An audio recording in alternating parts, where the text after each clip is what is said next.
But first, I didn't get to talk about it last night, and I'm reporting on it tonight as the wildfire in Dixie, California is still raging and is being exacerbated by a drought. Earth is warming faster than previously thought, scientists say, and the window is closing to avoid catastrophic outcomes. What that means, I'm going to go ahead and summarize it for you. We gotta get off fossil fuels yesterday. Or we're dooming us. Not the planet.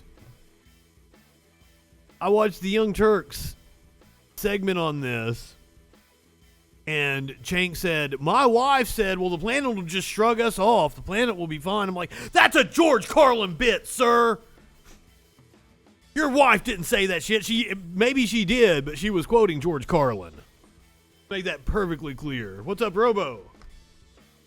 As the world battles historic droughts, landscape-altering wildfires, and deadly floods, a landmark report from global scientists says the window is rapidly closing to cut our reliance on fossil fuels to avoid catastrophic changes that would transform life as we know it. Well, welcome. I'm glad you've ventured over here to my channel. I'm kind of a hybrid traditional media streaming kind of deal. I worked in terrestrial media for 20 years, and now for the past year or so I've been doing this show. I give you the news, a very good rundown of the daily news, and I do it while getting incredibly high and calling people dumb fucks. If you think right-wingers are morons, you have come to the right channel.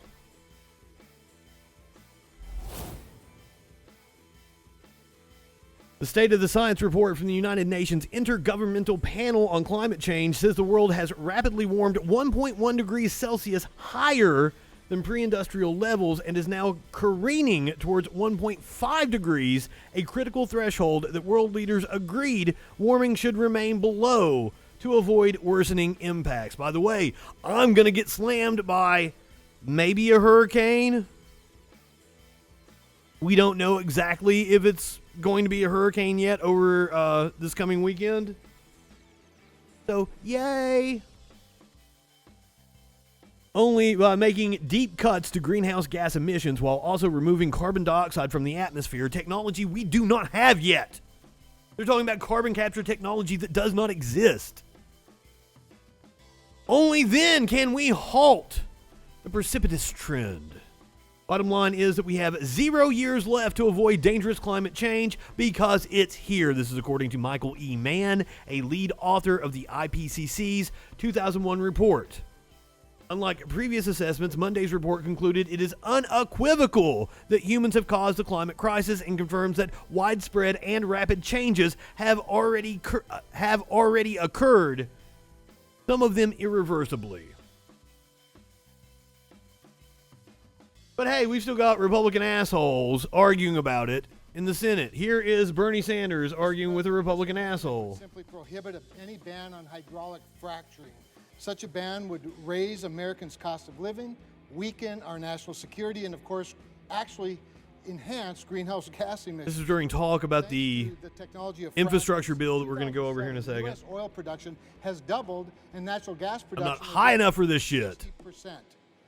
That's helping states like Colorado, New Mexico, Pennsylvania, and it rids us of our reliance on nations like Saudi Arabia and Russia.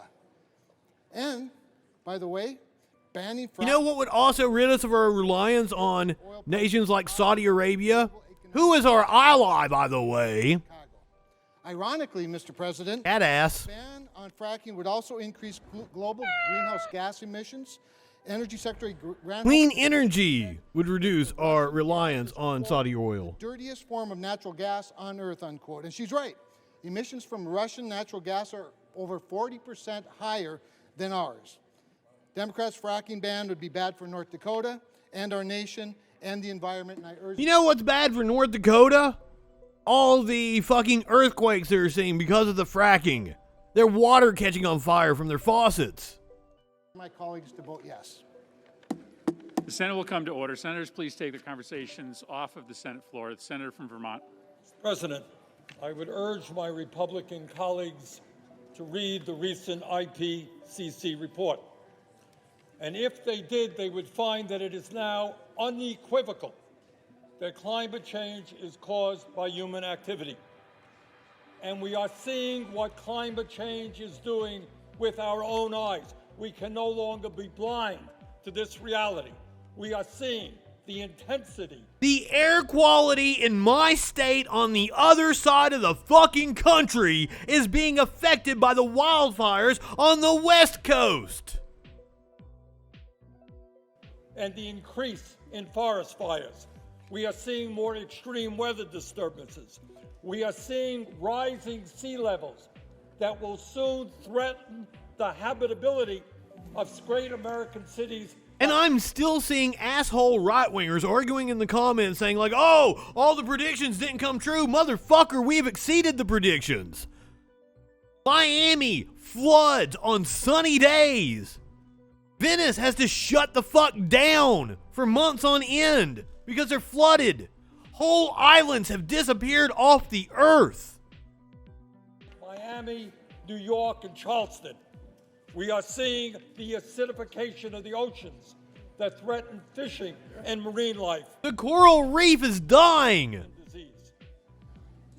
We have got to move away from fossil fuel.